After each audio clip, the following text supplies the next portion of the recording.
everyone. Today we have our another new episode. We will discuss on AI for retail sector, but it's a open discussion, open dialogues. As everybody know, our we just not only do this kind of dialogue, we take a lot of actions. So our speakers they can introduce their technology, their innovation, their startup for our audience. World Talent Economy Forum, we are integrating with different cities, we are integrating with different villages in Asia Pacific. So definitely, this kind of dialogue actually help us to understand and learn different aspects. First, I would like to give chance Dr. Talib Rafael. Dr. Talib. Okay. What's the question, please, again? We are discussing about AI for retail sectors. So, what is your view about artificial intelligence? Okay.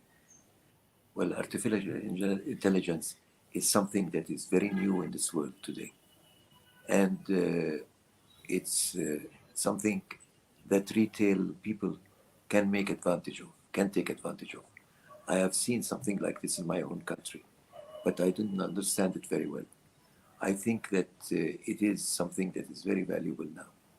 And artificial intelligence is something that can produce reports now, reports that are making assessments of things. Hi, Rob. Hello, how are you? Good, thanks. So it's thinking instead of the human being. It's a very industrial thing. It's a very important thing. I want to hear what the others have to say, and then I'll comment on it, please. Thank you. Thank you. Thank you. Mr. Sharidan Tatsuno. Okay, hi. I'm Sheridan Tatsuno. I'm in Silicon Valley. Since last year, I've been the Chief Strategy Officer for a German medical company called iMedis. And here's the link here. You can take a look at it later to see the demos.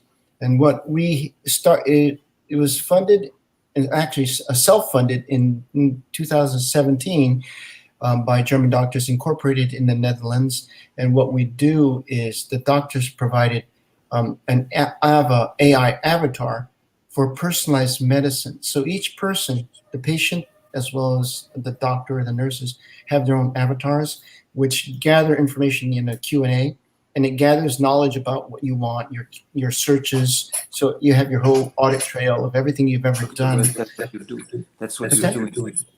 We've been doing that, and it's under the GDPR rules, which are stricter than HIPAA compliance in the United States.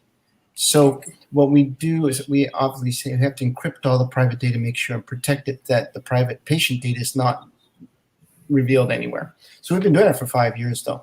So the advantage of that is that, as you know, that doctors are really busy and it's hard to get meetings, how to find the right person and all that. So what we do is that you go in there and say, I got a back problem, and then they say, what's the problem? And then you can search online, find, typical online stuff, either at the doctor's office, hospitals, or online web. And it gathers all that information, and you keep asking questions. And then they say, I'd like to see a chiropractor, for example. And they say, okay, I live in, let's say, Berlin, in this area. Where's the closest chiropractor? This says, okay, here are the 5. Pick the one you want. And then you set up an appointment with them, the time and all that. So you don't have to spend a lot of time waiting in the room, but they try to do it right on schedule. So you come in at 2:30, you come in at 2:15, let's say. And so it's meant to save time. And also for the doctors, they like it because it feeds them patients, so they can build caseloads that way. And then the good part is the doctors and nurses, before you walk in, they already see your whole history, because the avatar, they could just open it up and look at all the inquiries, the questions, everything you've asked. So they say, okay, we got it. We understand what's wrong, your problems. And then now we did online consultations. So we're using Zoom and video so that then the doctor or the nurse could query them right there to determine how serious it is. And if it's urgent, then it says, please come in. We set the appointment, next week, 2:30 or whatever. And then they come in. So we don't replace human doctors. We use AI for data gathering on the patient's conditions as well as screening. So for example, you might have, let's say a doctor's busy, they have like 3,000 patients, how do you set up priorities? Because prioritization is the key issue. So they could say, okay, based on the person's conditions, you could rate it then, bright red, emergency, go 911, go now. Or you could say go soon, or, go, it's yellow, you got a week or so, or, green, you're good, you're okay. So we could then rate it. So then the doctor could see, and the hospital could see the urgency priorities, which they do all the time, for admits into the hospital or the emergency ward, right? Or whether, so red would be emergency ward, yellow is like, go see the doctor for checkup, green, you don't have to see it. So that's how we use it for the last. And then what we do is that the doctors and vendors all want the medical data to sell their products. So what we do is we anonymize all the data under GDPR. And then, so the vendors, when they're selling, let's say you're selling pregnancy equipment to hospitals, they would like to know what's the number of pregnant women, let's say in Germany, in Berlin, between ages, whatever, in this age. And then it can tell you exactly how many people there are, where they are, the status, because this is generalized by group. And you can do you could use the AI to search any situation, like, or let's say old people, how many people have diabetes, how many people have high blood pressure, and you can automatically sort all the data that way too, to see where they're located and all. So then when the companies sell to them, they know exactly this is the critical hotspots where they really need equipment right now. So it's meant for targeting.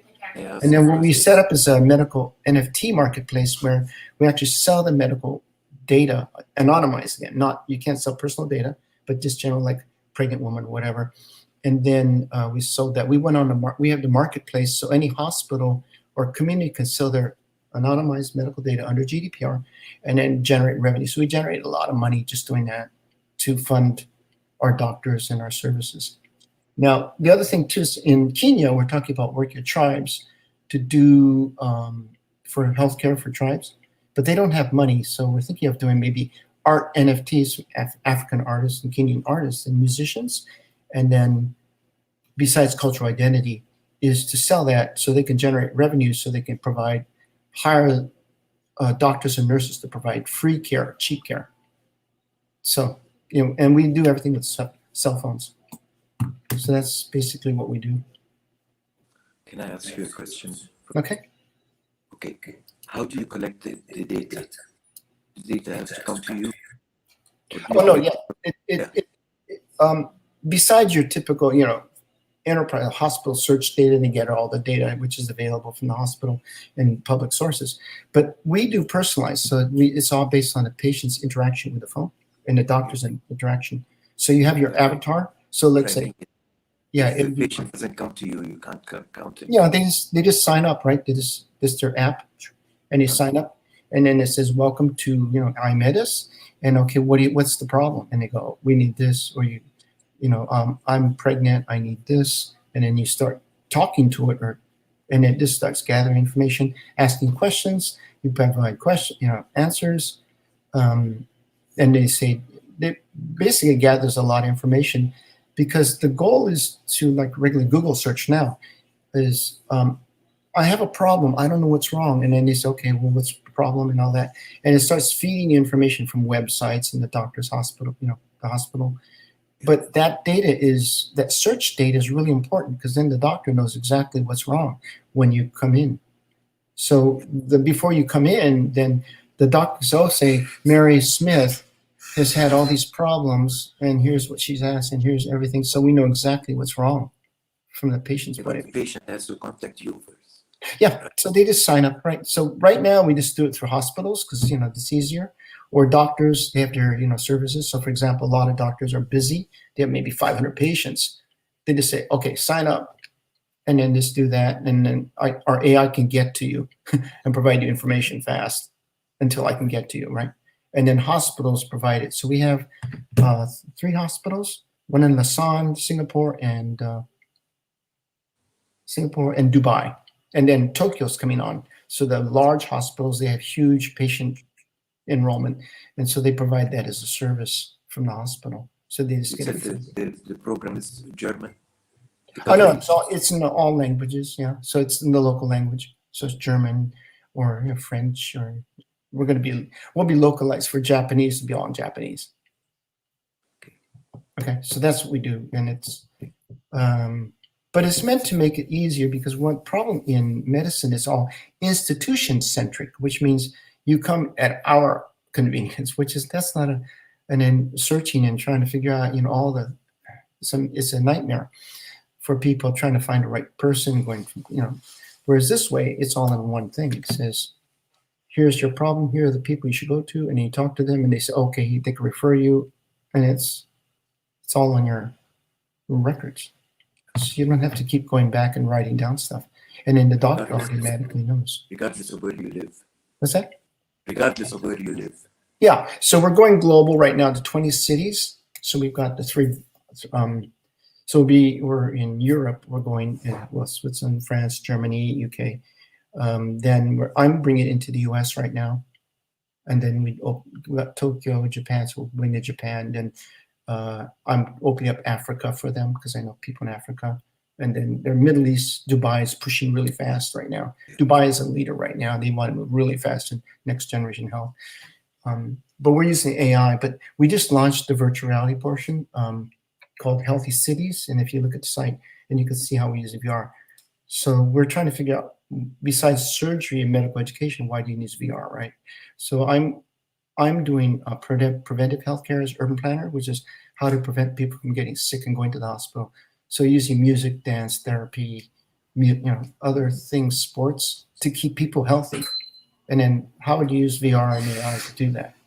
I don't know. I mean, it's still early. That's retail, AI and VR for retail in average people. So that's, nobody knows yet, because nobody's done it. Usually it's institution-centric. In other words, it's Stanford Medical, and then you're just part of the system. Whereas we're like in the user-centric, patient-centric. That's the difference. So it's the opposite. Anyway, but that's kind of what we do. It's new. But again, this is where AI is really, when you look at generative AI and all these, it's just tools. I mean, we're trying to figure out, and it's driven by doctors, how do you use it effectively to cut your costs and improve service, et cetera. Right? That's the goal.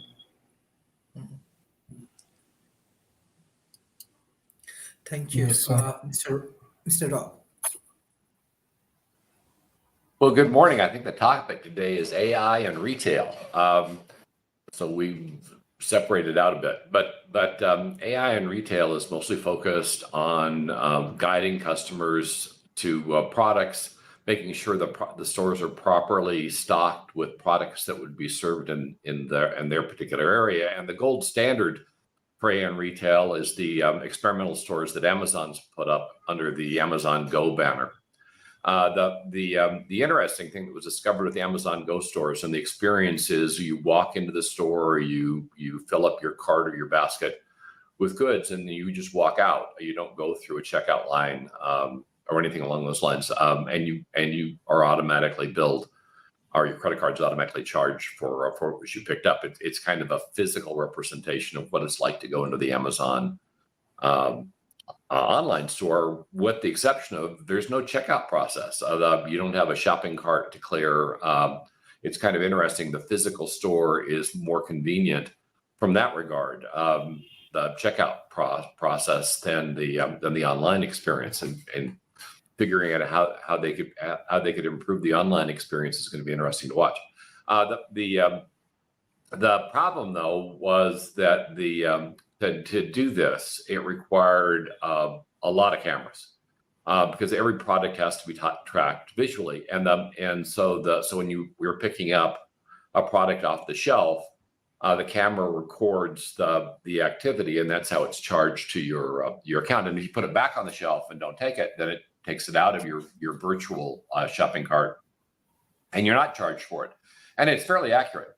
But the computers at the time that Amazon Go stores were created were not designed for the kind of I/O that's required when you've got massive numbers of cameras. And so every store had to have a server farm, which made the stores exceedingly expensive to set up and to maintain. Now, since then, NVIDIA has come forward with servers that are designed around artificial intelligence and I/O. They can take in, and in fact, the screwy thing is they were created as a result of their work in autonomous driving. Cars have multiple cameras, have multiple sensors, and there had to be an AI machine created to handle that kind of input. But once it was created, then it can be applied to a number of things, robotics, retail, as well. And so the cost of setting up these stores has dropped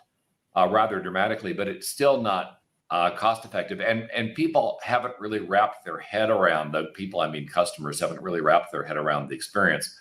They find it a little disconcerting to walk in, grab a bunch of stuff, and walk out, and then have a bunch of things appear magically on their bill. And there's no doubt people that have tried to scam the system, sneak stuff into the baskets or whatever, and then suddenly discovered, yes, they did get charged for those things, given the placement of the cameras and the way the system works. As it's applied though in broad market, what it does is helps with product placement, where you're going to put the products on the shelves, the analytics surrounding the most effective way to shelf and place products, looking at eye lines for different height customers and who's doing the shopping, all go into the underlying analysis, which helps with regard to the store layout. So for instance, if you're in an area where predominantly women who might be 5'5" are shopping, and another area where men 6 foot over are shopping, you would see very different store and shelf layout. Most because both the men and the women will be looking for different things, and because of their height difference, the placement on the shelves is going to be different. The stores then get altered based on the behavior of the buyers and of course the overall goal is to increase store yield. In other words, to increase the revenue flowing through the store by maximizing the interest in products that people otherwise wouldn't buy. AI is therefore kind of in the Amazon Go example, AI is mostly focused on making it a very easy, convenient experience, but generally AI is used to encourage you to buy things that you otherwise wouldn't buy. So you've got two examples of AI in retail. One where the AI is used for the benefit, mostly for the benefit of the customer, just to smooth the experience. And the more traditional way that AI is used, which is to increase yield and sales, getting you to buy things that you wouldn't buy. And they're kind of is the dilemma for AI right now. Do you create AIs that are going to be beneficial to people, or do you create AIs that are kind of opponents to people that figure out ways to get us to do things that we otherwise wouldn't do? With chatbots being an example, as they're deployed in telesales, of ways to convince you to send money to places you otherwise wouldn't send, or give up information you shouldn't be giving up. They're increasingly effective that way. The AI-driven capabilities of chatbots, vocal chatbots, of conversational AI is the up and coming term, has been a little troubling. But you can certainly imagine a future as we go into retail, where you could walk into a store, you'd have your shopping list, which pulled from your smart refrigerator of things that you were running out of. I've got a smart refrigerator. It's got cameras inside. It doesn't really talk to anything in terms of setting up shopping lists, but it is kind of handy. You can open your phone, you can look at the cameras and see what the cameras see in the refrigerator and figure out whether you've got a big item or not. Small items that are in shelves you're not seeing. So the ideas there, the concept's growing, but the way it would be is you go to the store, the refrigerator is told the store app what you need, the tablet that you have or smartphone that you're carrying guides you to the areas in the store that your products are. In fact, it might even be a case where as we go to drone delivery, that automatically at a set point that you specify, the drone just drops the groceries off at your front door and you've got them. It ironic for me, because when I was growing up, we had milk bin, and several times a week you'd open your front door and there would be your fresh milk sitting there just to grab. Very convenient. With AI and drone delivery, we're going to be getting back to the experience with a lot more stuff. I should point out, before the milk bin thing ended, they could also deliver eggs, bread, pretty much anything that particular outlet had. Would get delivered, and of course that went away. I think in the 70s, it mostly went away, and of course here we are back decades later, and it's coming back, but without people delivering it, with robots delivering it. But that'd be the idea, to automatically identify the things that you want and deliver them. Now, the issue is going to be, as we look at this from the retailer's perspective, those buys that you otherwise would make, and those buys of things you don't necessarily need, those impulse buys, which is where a lot of the stores make a good deal of their money, is through impulse buying, gets eliminated with that process. And so getting that back in to the mix is going to be interesting. I imagine what it's going to be is, you'll, on a regular basis, you get an update. Hey, your regular delivery is going to come out. Here's some things we've got on special. Here's some things we know you've liked in the past. They're not being generated because you're out of them. They're just being generated because you did it before, and you may not have bought them regularly, but trying to incentivize you to make those impulsive buys, to keep you buying stuff that you actually don't need. So that'll be interesting to see how that plays out. But right now, the way AI is being applied is for the most part in two vectors: one for better product placement, better inventory management, better store yield, and the other for convenience, for allowing you to get through the store quickly, easily, and out with the least amount of aggravation. Now, to a certain extent, which is kind of weird because Amazon's doing this, you could see that allowing brick and mortar stores to better compete with online properties. Since Amazon's on both sides of that equation, it makes it kind of interesting, because you think Amazon would be fighting the Amazon Go concept as opposed to embracing it. But that's an interesting strategy for any company. That the idea of the concept is not an attractive concept in terms of the wording. It's called eating your own children. But where you create the competitive product yourself that might displace whatever else it is that you have, in order to block a competitor from doing it to you. That allows the company to progress through technological changes, and goes back to what Senior Watson said in the formation of actually it was Watson Jr. that said this: "I'd be willing to change everything but who you are." That was the concept that allowed IBM to carry on for a century. One of the few companies that's been around, and certainly in technology, that's been around for a century. So this idea of being able to evolve using AI from the past to the future is something that Amazon has embraced.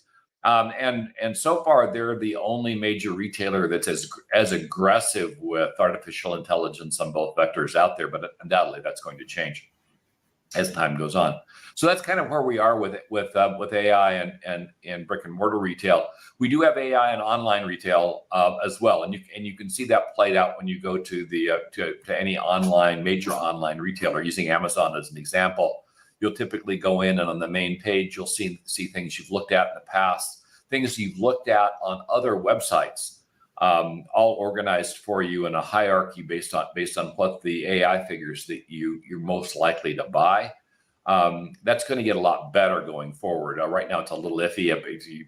For instance, if you go out and just kind of accidentally look at a particular product that maybe Facebook promoted, even though you're not interested in it, suddenly you'll get all those related products popping up on your Amazon feed, which I kind of find annoying because I wasn't all that interested. As AIs advance, they'll be able to tell interest, and therefore the data will get be positioned in a hierarchy. So the products you will see will be the ones that you are truly interested in. But we haven't really crossed that threshold, though we have that capability. It's just a matter of capturing the appropriate data and providing it with to the AI engine that's being used, and then allowing it to direct behavior on the website. So overall, whether we're talking about online or brick and mortar, AI has those two vectors: one for convenience and the other for higher yield. And we'll probably have to keep an eye on the higher yield thing, because this concept of getting people to buy things that they don't want could be problematic, particularly when you're dealing with kids. We've certainly seen that with things like in-game purchases, and when kids get access to their parents' accounts. We've had all kinds of issues with regard to kids buying Lamborghinis and big screen TVs and stuff on their parents' credit cards. So making sure the AI is aware of the age and capability of the buyer and doesn't over execute against that age and capability metric in order to do the buyer extreme harm would be wise, if only to avoid extreme blowback by governments and sanctions, which would be undoubtedly occur if this started happening at a much larger scale than it's happening right now. So a lot of promise in this area as in terms of being able to save time and being able to increase the yield of retailers both online and offline.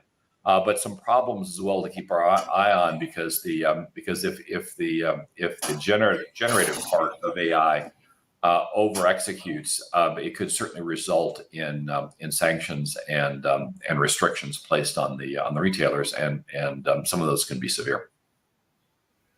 What kind of Thank you. Dr. Talib, you have any questions? yes, I want to ask about what kind of sanctions are we talking about here? Well, typically when we've seen when companies are sanctioned, it's often because of the misuse of customer data. Certainly, Europe has sanctioned a number of online companies and is investigating Amazon at the moment for what they think is anti-competitive behavior. And it could be everything from forcing the company to break up to blocking the company out of the country to more likely financial penalties. The EU is kind of famous for financial penalties that can exceed $1 or $2 billion, which can wake you up. I remember having a meeting years ago with Microsoft, and they were fighting the EU at that time, and the EU was hitting them with a regular cadence of $3 billion sanctions. I think after about the third one, they realized they needed to change their behavior. They weren't going to weather sanctions at that level. So that's the kind of sanctions governments have. They can lock the vendor out of the country. They can fine them, and in some cases, depending on the power and where the vendor is located, they can break the vendor up.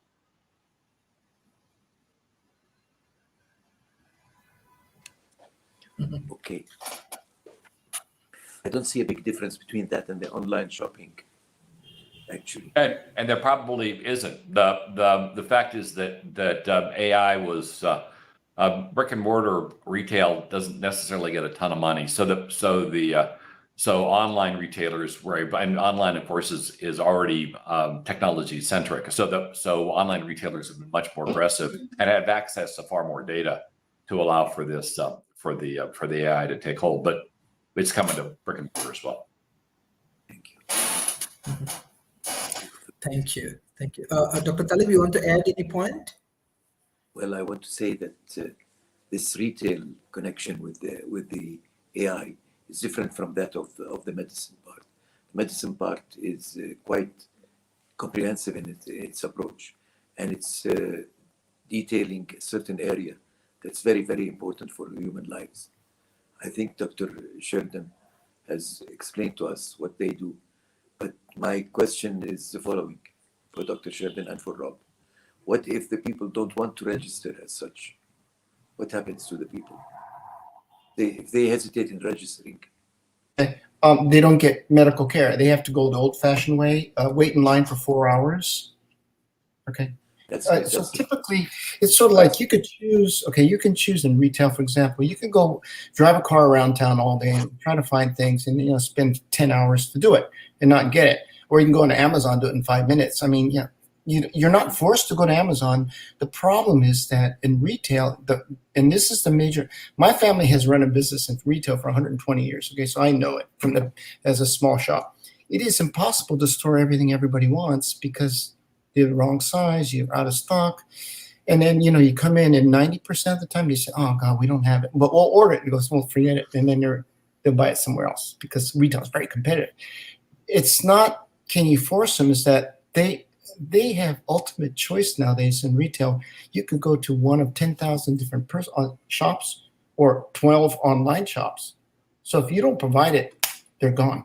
And that's that's what Amazon has taught everybody. I'll be frank. And I had the same problem the last 3 weeks. I tried to find it at Target and different places. They don't have it. Amazon, 2 minutes, that was done. And I didn't have to drive and all that, and the weather. And so I think that convenience, and number one rule in retail, there's only two businesses you're in. You're either cost and convenience, that's Chinese typically driven cheap products, or nowadays anywhere, Vietnam, or your high service. And that's what medical is, high service, quality service. And if you're in between, you get slaughtered because there's no room for you in the middle. So that's kind of the harsh rule of retail. You're either a fully custom, unique, high service provider, or you are a volume.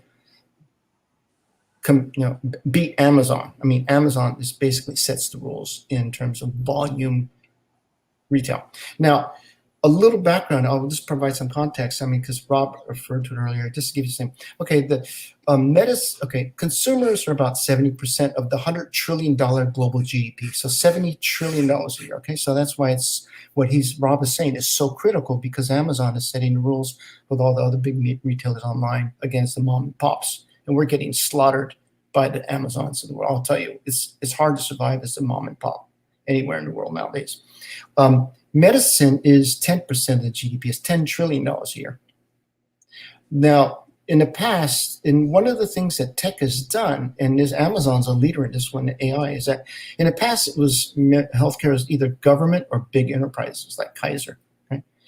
And then hospitals. But what's happened now is Web 1.0, where the doctor was king and expert, right? And now you have all these online consumer products and mobile. There's like the mobile app and search thing is a glutted market now. And it's consumerized medicine. So for example, even now, there's two sides. You have CVS, Walgreens.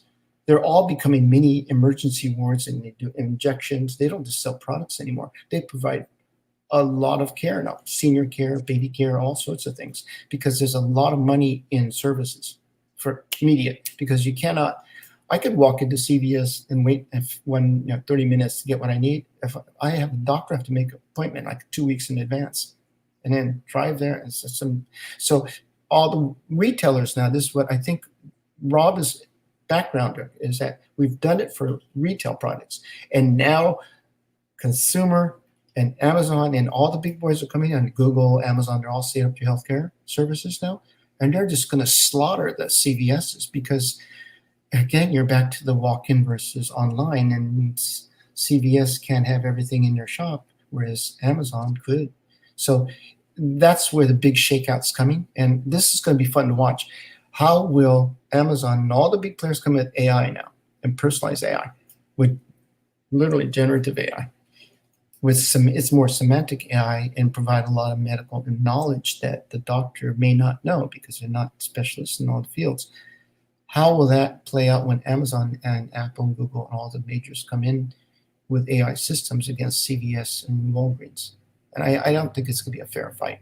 I mean, right now, it's basically like Best Buy versus Amazon, and that's not even a fair game. So I think what we're going to see in medicine is a massive consumerization overnight by the big players coming in, and they're not just American; they'll be European, African, so different groups now providing specialized services. And the big growth market obviously is going to be the global South, because that's where the population is going to. Africans go from 1 to 4 billion. They can't afford very expensive hospitals like the West. They don't even have them half the time in these villages. So when we talk to Kenya, the first thing they say is, can we do it on our phone? Not even a smartphone, a feature phone. What can you provide now? And then how can we set up clinics and fund them at the really basic level? And it's not, we have a choice like the United Americans in New York City with everything under the sun. Rather, we have nothing. How do you use that now? And then the only way to provide it is going to be AI, trust me, because you cannot have, if you have one doctor for 10,000 people in, let's say, a poor village, how's the doctor ever going to keep up with everybody? It's impossible. So what we think is that the global South is really going to push this one. And there where we get the Amazons of the world, the big players with the huge databases, all that knowledge, everything. And then we could bring 21st century knowledge immediately to the poorest people in Africa or Asia, who could never get medicine at all. But we can't do it because, we don't do all the, all the back end, the big data, that's all being done by the tech giants. I mean, the doctors, our teams, we're doctors. We don't do all the tech stuff. We hire the tech people. So for example, our tech teams in Dubai, because they're the leaders, but most of the programmers are probably from India. and Bangladesh even, right? Yeah. Because they're growing. And so I think what's going to happen is we're going to see rapid consumerization of everything, okay, insurance, banking, everything. And the Amazons of the world are going to determine and rewrite how everything's done in that $70 trillion market. And the fast growth market is the one I'm watching, is like, the mega cities in Africa, where they're just exploding. That's where I think you've got to go AI if you want to provide good care to Africans. There's no way otherwise. It's just too people intensive, and you can't do it. And so what I would do is set up a rating system real quickly where, let's say you have 10,000 patients, and then the doctor has immediate real time, like which ones are alert 9/11, which ones are yellow, and which ones are okay. And you just focus on the top, which is what hospitals and doctors do already. But the system does it for you. So the only difference between Amazon, it's like a frequent flyer program, or a frequent buyer program, and a doctor is that a frequent patient program is basically you have serious problems and you have to go to the doctor a lot. And not because you want to buy stuff, it's because you have to if you want to survive. So I think, but we want to see, that's why I'm really fascinated what Rob is saying, is that, and I think we need to watch that, is how does the consumerization of everything with AI and all this new generative, how does it totally transform all the industries? Because, the day of walk-in shops, even CVS, is dated. I used to be an advisor to Best Buy and Circuit City, and they didn't even survive the first wave of Amazon, Circuit City. So that's coming, and it's just starting, which is scary. If I were a corporate person in Wall Street, I would be scared for all my industries because they may not be around in 5 years. And globally now, not just America, it's everywhere, Africa, everywhere, Latin America, everywhere. And so I think if anything I would pick out of this session today is that it is coming. It is a steamroller. It's moving really fast because it's not just Americans, it's the Indians, the Chinese, everybody's in AI right now. And it is a horse race to get there. So it's scary to watch from Silicon Valley because we never had all this global competition. And then the next generation AI could come out of anywhere, literally. I'm looking for the first African AI startup that just walks over everybody. Yeah, because it's going to happen. It's going to happen because there's a lot of smart people around the world. And innovation is not about size anymore. That's one thing so for example, if I were to do a startup, I wouldn't start from, I'd just sit on AWS because they have a lot of tools ready and just build my app on top of it. And I could probably grow $1 billion business using just AWS as a platform. Yeah, because startups people, they can't afford to build the whole back end. They just sit on a platform, and there's going to be a lot of platforms, IBM, HP, all of them are going to have AI platforms. So it's not it's really from a Silicon Valley point of view, for every niche market, every sector, if you're an old, it's sort of like the taxi drivers versus Uber, that's basically what's coming. And it's scary because it's data driven.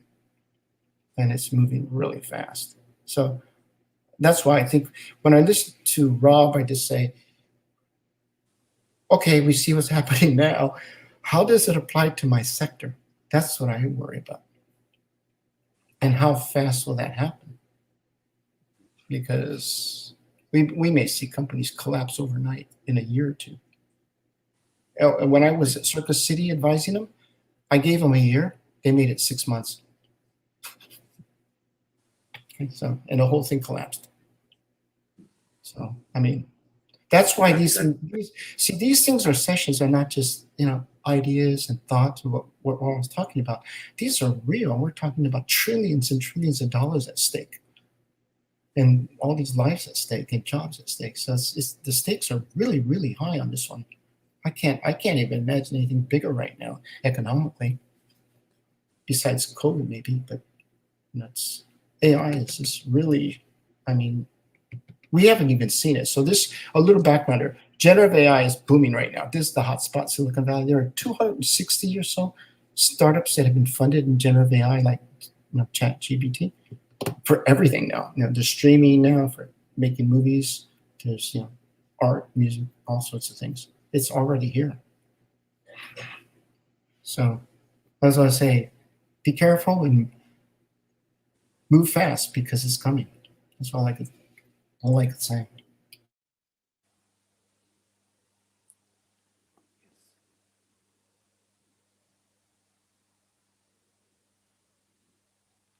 But you're saying it's regardless of the sector, right, Dr. Sheldon? Regardless of the sector. Oh yeah, I mean the easy ones are the professional services. They're going to get cleaned out. The white collar. It's going to. I mean, I met with a lawyer in San Francisco 10 years ago, and I said AI is coming. He goes, "What are you talking about? It's already here." And I said, "What do you mean?" He goes, "In the past, we hired 10 to 12 attorneys for big discovery for large lawsuits, corporate lawsuits. We hired 2 today. That's why we're not hiring very many law grads, because 2 people can do the role of 10 to 12 people in the past." This is 2014. And he said, "It's already here. Americans just don't realize it." And I said, "Well, what happens to the people who don't get jobs?" He goes, "Oh, and that's the fun story. The other 8 people who got laid off they start their own boutique firms, and they use the same tools, and they could do it better, faster, cheaper, because the overhead for a large firm may be 2 to 4 times as high because of the administration and real estate and all that. So 2 people who in a boutique could do the same as 2 people in a big corporation, for 30% of the price. So that basically encourages more startups and boutiques, less big companies, because they can't, because your overall costs are just too high. So that's why you spin out and then just target. So we're going to see AI is going to do that, except you'll have a mom and pop, and we all talk about the Silicon Valley all the time. You've got a mom and pop, somebody in Pakistan or somewhere, and they're doing something, and they build $1 billion company in less than 2 years. And how do you do that? It goes, "Oh, we just had some friends in programming. We're on AWS," and this takes off because the market's there. And that's going to happen. That's going to happen because there are so many smart people, especially in the global South. Because if you remember Steve Jobs, he said, "Stay hungry, stay foolish." Well, there's 2 things. The global South is super hungry, and foolish means they don't know better what's impossible, and they don't have legacy systems. So Africa was the first really rapid adopter of mobile phones, not the US, because we had landlines. So that Africa just moved immediately into mobile, and that's a good example of sleepfrogging with no legacy systems. And that's I would argue that's the advantage that this global South has, is no legacy systems and no laws around it, because it doesn't exist. So you just leapfrog into the future. And that's where it gets interesting with AI. What does Rob think? What do you think of what Sheldon said? I agree. The AI is a game changer. A few years back, I was at a Dell Technologies event, and they had guest speakers that were talking about the 4th Industrial Revolution. And they were talking about their research into the area. And they said, initially they thought that robotics and artificial intelligence would replace manufacturing line workers first. The blue collar jobs were the most at risk for automation. And then we had they did their studies, and then we had Baxter at the market designed to address that opportunity, and Baxter failed. And the reason is that the line workers, the blue collar workers, were just too inexpensive. The robots couldn't compete cost effectively. But then they realized that where AI and robotics could have a much higher play is against a higher paid people. Sheridan mentioned there was a story I believe it was last week, about talking about AI attorneys, an AI effectively being able to try a case, and doing so much more effectively than a human attorney could, especially for something like here we have a situation where if you can't afford an attorney, one will be supplied for you. These tend to be very low grade, low paid attorneys.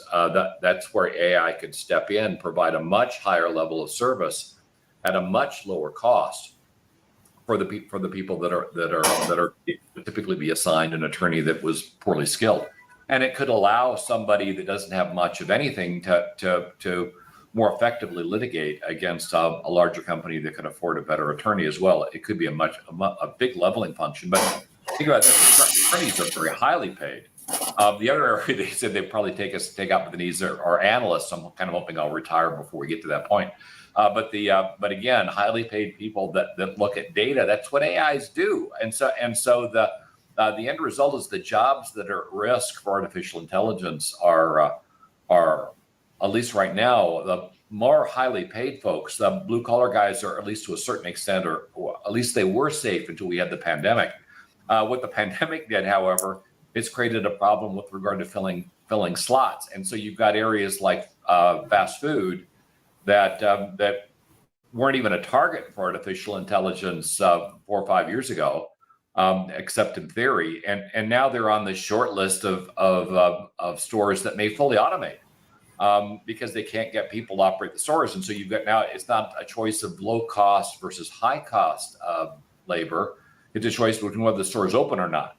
And that open or not thing can drive a lot of technology. So yeah, AI is going to be massively disruptive. I don't think we'll have a full concept of how disruptive it's going to be until after the event. And this event will occur over the next decade or so.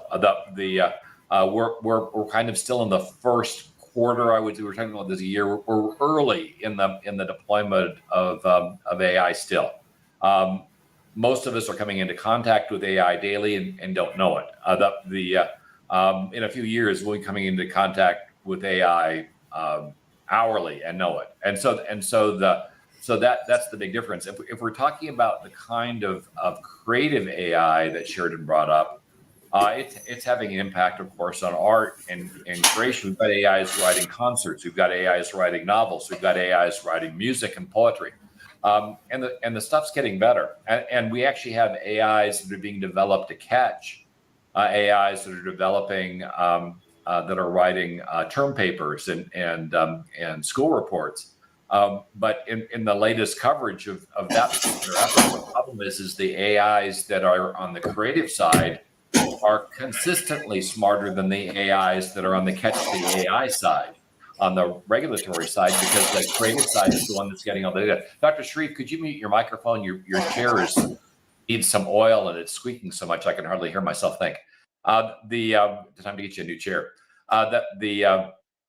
So the issue with regard to using AIs to govern AIs is also a problem that we've got.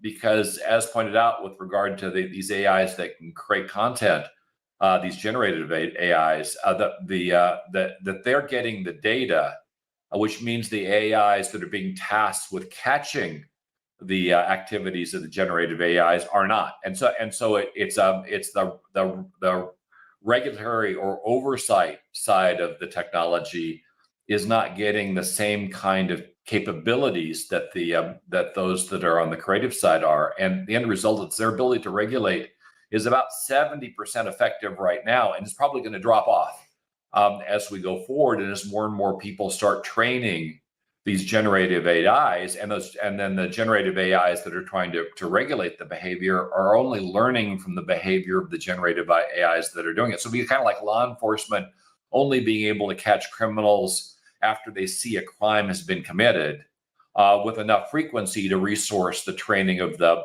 law enforcement agency. And we're doing this all at machine speeds. So it's not human speeds where, so a criminal might come up over, an activity might come up over years. We're about activity and learning that can happen in minutes, seconds, maybe even microseconds at some point. So the speed of change is going to be beyond anything I think we've ever seen. This will really be the first time we've seen machine-driven evolution, machine-driven machine evolution, and we are not at all prepared for what's going to happen when the generative AIs start generating their own code, which has started, but start generating their own code at scale, and they start evolving themselves. We won't be able to keep up. And there we move into the concepts of like augmenting human augmentation and some of the things that Musk has been talking about and others as the only way that people may be able to compete with the massive amount of change we'll be experiencing as these machines begin to self-generate and self-evolve. So yeah, it's going to be big. Yeah, I'd like to just quickly add on. If you want to see the future, okay, here's some tips. 1994, when internet went commercial, Web 1.0, right? I said internet is going to go big, and it went from $1 billion in venture capital to $100 billion in 4 years in Silicon Valley. Okay, the same thing is happening Web 3.0 right now. It's called generative AI. Okay, did you know? Right now, it is the venture capitalists are going vertical. It's one of the biggest VC booms in history now, and they're funding anything possible, every area of generative AI right now. They're seeing hundreds and hundreds of business plans, and they move fast. They move very fast. The other one is if SEC is Consumer Electronics Show. They looked at all the number of terms. Climate tech is going vertical right now. It's up like almost double. And that is the big, if you want to talk about elephants in a room, that's the big elephant. There's like 120 to 150 trillion dollars of ESG, environmental, social governance funding sitting on the sideline because of greenwashing. All the VCs are going for that money. Trust me, every startup in town. So right now there are all these startups and sustainable this and green that and all that. And it's all user driven now, not tech driven only. Okay, so in the past, so there's a big migration. The Web 2.0 is dead, which is like the Google and all that. We know they're laying off tens of thousands of people, and it's going to accelerate as AI eliminates those jobs in Google and Amazon.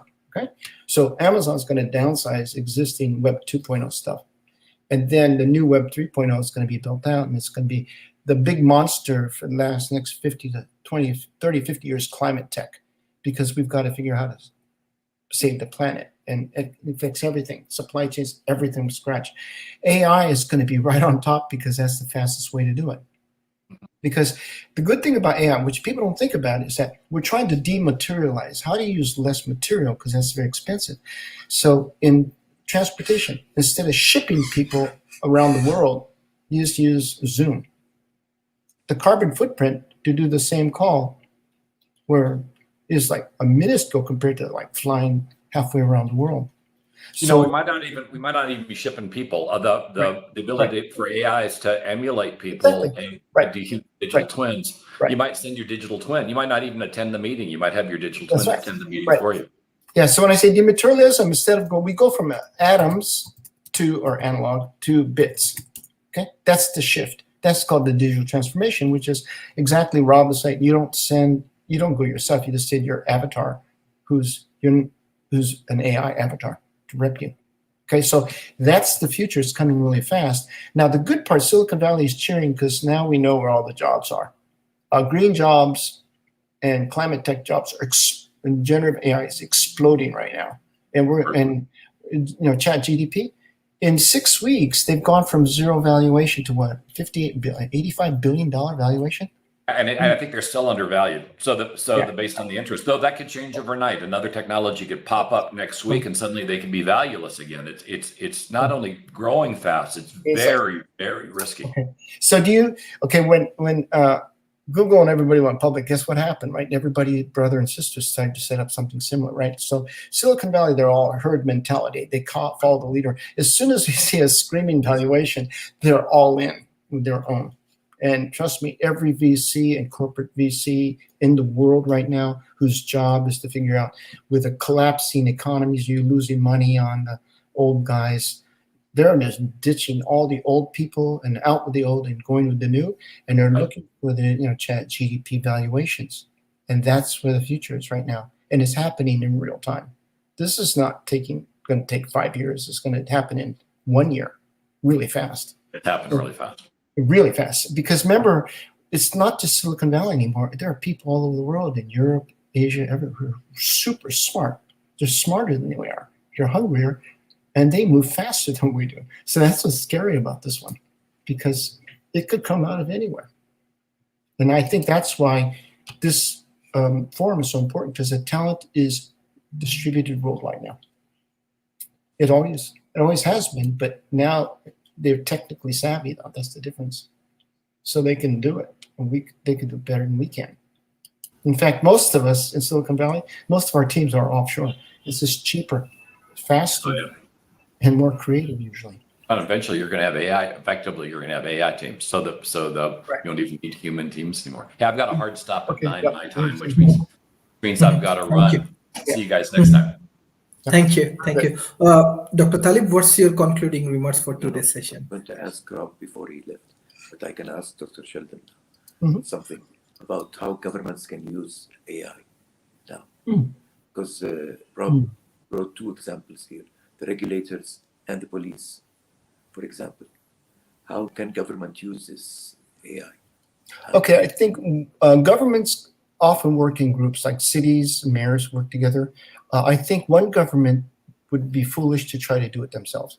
So it's better for cities and towns to work as a collective, because they have buyer clout, and then they could put on show and tells and say, we have, let's say, this problem with traffic, and be very specific about their problems, and then invite in all the companies, small and large, to see a shootout. Now, who can provide what service is best, so they at least know what's possible, and then set up you could do municipal bonds or green bonds to fund tests to figure out the solution at a very low cost first before you go big. And so, but then the advantage is you have the benefit of, let's say, 40 cities, all the top CTOs within the cities, and then you have all the top companies, the large and small, and then it's a fair competition. And then the individual CTOs for the cities can choose the individual company. They don't necessarily have to follow a group.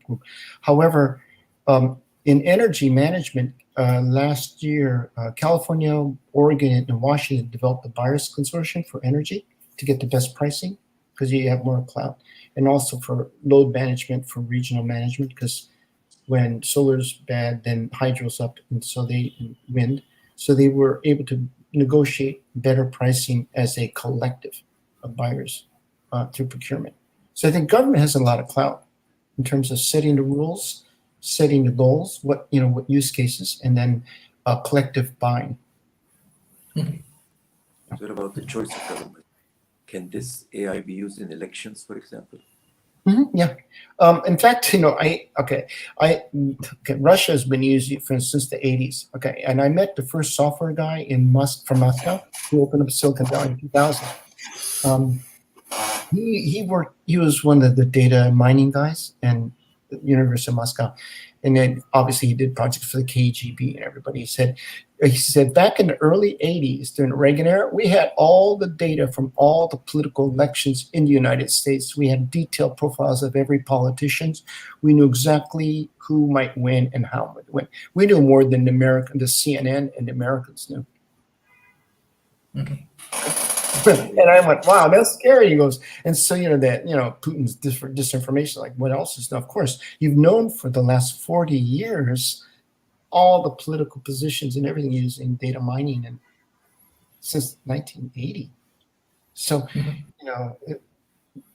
different information is easy because it's all automated, because they already know what the people are doing, because they've done that. They've known it for 40 years. So he said, one of the things, and I said, well, what do you recommend? He goes, well, I think that the Americans ought to wake up, and I think Europeans ought to wake up instead of yelling at us, but use your technology to understand your own politicians and your competitors like us, so you understand who you're dealing with. But you're just totally ignorant about your own your politicians. We know more about you than you do, even your top media people. And I was shocked. So I said, basically I says to Americans and European, anybody, just wake up, get smart, use the systems like the Russians have done since 1980 to understand your own politicians, your policies, and then maybe you can do some smart, policy making instead of what you're doing now, yelling and screaming at each other. Thank you. Dr. Talib, you want to add any point? No. I found this very, very interesting, very educational. Thank you. Thank you, Dr. Talib and Mr. Sharidan Tatsuno for joining today's session. Definitely next week, we can do two different episodes. One is peace and global tourism with Dr. Talib Rafael team. Then another one is for healthcare special session with Mr. Sharidan Tatsuno with your team. Hopefully, through this process, our audience can learn different aspects and different topics, and it will be very helpful for all of us. Thank you. Thank you. Bye bye and take care. Okay.